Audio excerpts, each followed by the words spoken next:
люди, вас осенил великий благородный месяц, месяц, в котором есть предопределение, лучший месяц, чем 1000 месяцев. Аллах сделал пост в этот месяц обязательным, а выстаивание его ночи в молитве добровольным.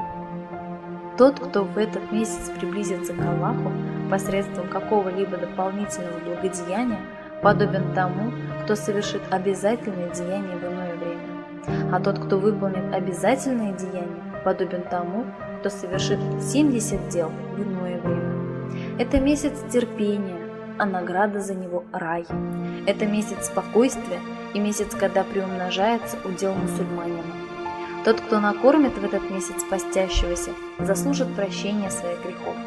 Он будет освобожден от наказания огня и получит ровно такую же награду, как и тот, кого он накормил, что ничуть не уменьшит собственную награду постящегося. Сподвижники спросили: «О посланник Аллаха, не каждый из нас может найти то, чем накормить постящегося». Тогда посланник, саллаллаху алейхи вассалям, ответил: «Аллах дает эту награду тому, кто разговил постящегося хотя бы кусочком финика, глотком молока или воды.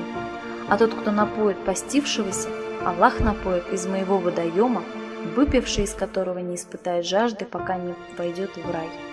Этот месяц, начало которого – милость, середина – прощение, а конец его – освобождение от огня.